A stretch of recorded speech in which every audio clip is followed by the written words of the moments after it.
Happy day and welcome to M.O.P classroom. Under the course Cost and Management Accounting, we will be looking into the topic Labor, Incentives and Remuneration. I am Ramya R, Assistant Professor, Department of Commerce, BCom Accounting and Finance, Shift 2 to take you to the topic today. Now, what is the reason to study about labor cost? If we look at the elements of cost, material, labor and overheads comprise of the elements of cost. If we look at that, labor is one of the biggest components of the production cost. To improve efficiency and to enhance the productivity of the laborers, we need to study about the labor cost. To control unnecessary expenses and to ensure a fair remuneration system is put in place, we need to study about the labor cost. It also helps in better decision making in the organization. Now, what are the different types of labor costs? Direct and indirect labor cost. Any cost that is going to be directly involved with the production process or the production of the output, it is called as direct labor cost. Any cost that is supportive to the entire production process is called as indirect labor cost. Let us now take an example of a furniture factory and see what is the direct labor cost involved and the indirect labor cost that is going to be involved. In that particular scenario, in a furniture making factory, if there is a carpenter who is going to be involved in production of the furniture, then the cost that is going to be paid as labor to the carpenter is the direct labor cost, whereas the cost that is going to be paid to the general manager or the supervisor of the factory, it is going to be called as the indirect labor cost.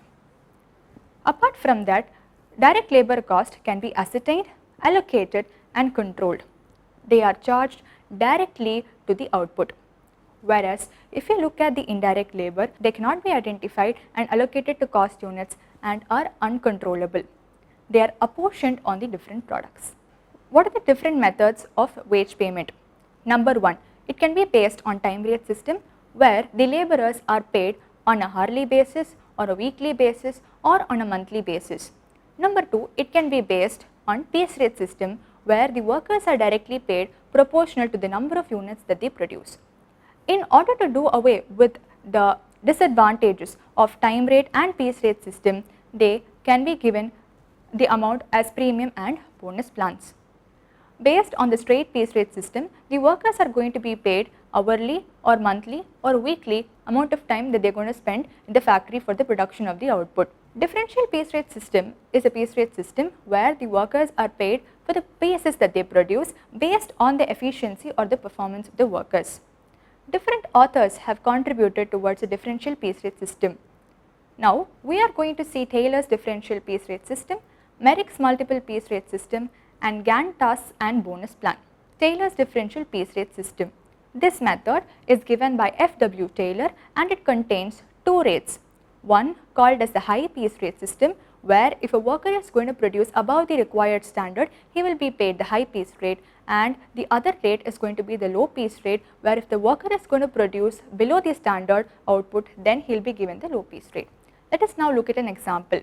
If the standard output is 100 units and the rate is going to be rupees 10 per unit, let us take a scenario where the worker is going to produce 70 units.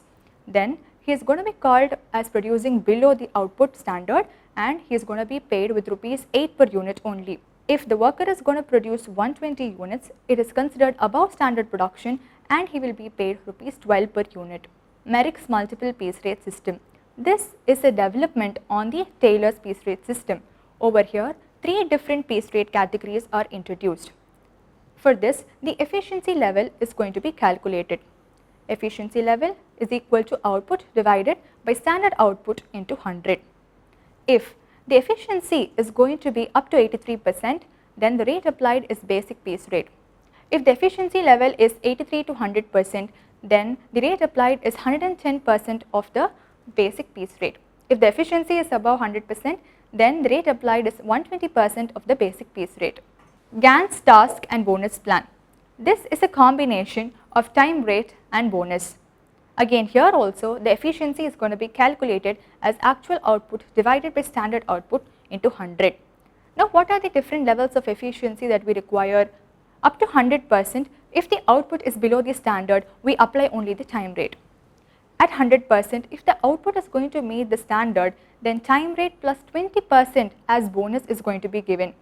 If the efficiency level is above 100%, the worker is considered to produce above the standard, and high pace rate on the entire output is going to be given as remuneration to the worker. Now, let us look at a table which is going to give us the pros and cons of all the different systems of pace rates that we have just covered in the video. Premium and bonus plans. Halsey Premium Plan. Under this, a standard time is set for completing the task. Now, if a worker is going to complete the task below the standard time, he is allowed to get a bonus which is 50% of the time saved into rate per hour. Thus, the total earnings that the worker will get under the Halsey Premium Plan equals time taken into rate per hour plus 50% of standard time taken minus time taken into rate per hour. Let us now solve a question based on Halsey Premium Plan. Calculate the total earnings of worker under the Halsey Premium Plan if time allowed, or in other words, standard time is 50 hours, time taken is 40 hours, hourly rate that is going to be paid is rupees 2. Solution: total earnings is equal to time taken into rate per hour plus 50% of the standard time minus time taken into rate per hour. Substituting the values in the given formula, we get that the total earnings that is going to be paid under the Halsey Premium Plan is rupees 90. Halsey Weir Plan. This is similar to the Halsey Premium Plan, except that the bonus paid is going to be 30% of the standard time minus time taken into rate per hour. This is the only difference between the Halsey Premium Plan and Halsey Weir Plan. Let us now solve a question based on Halsey Weir Plan. Calculate the total earnings of the worker under the Halsey Weir Plan if time allowed or standard time is 50 hours, time taken is 40 hours, hourly rate is rupees 2. Solution: total earnings is equal to time taken into rate per hour plus 30% of standard time minus time taken into rate per hour. Substituting the values in the formula given, we get that the total earnings under Halsey Weir Plan is rupees 86. Rowan Plan. Once again, a standard time is going to be set for completing the task. Over here, bonus is calculated as time saved divided by standard time into time taken into rate per hour. Thus, the total earnings of the worker under Rowan Plan equals time taken into rate per hour plus time saved divided by standard time into time taken into rate per hour.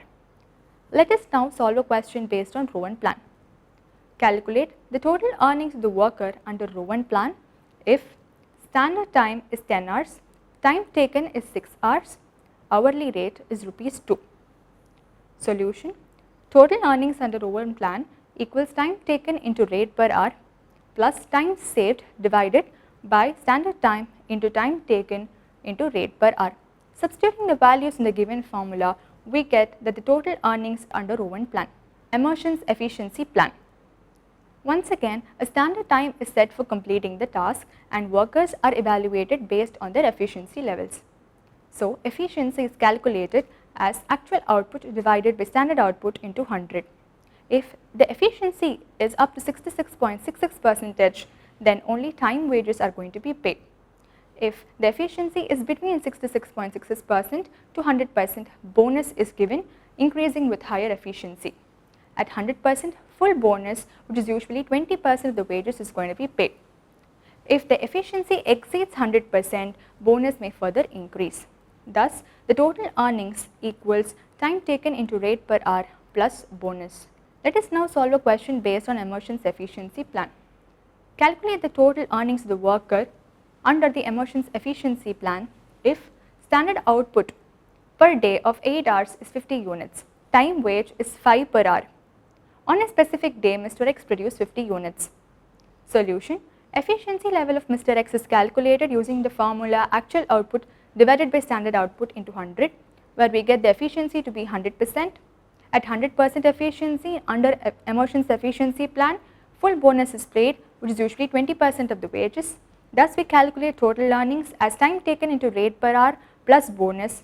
Applying the formula and substituting the values, we get that the total earnings is rupees 48 under Emergence Efficiency Plan. In this video, I hope you got a detailed coverage about the different types of labor remuneration that is going to be paid to the workers. For more such videos, like, share and subscribe to M.O.P Classroom. Thank you.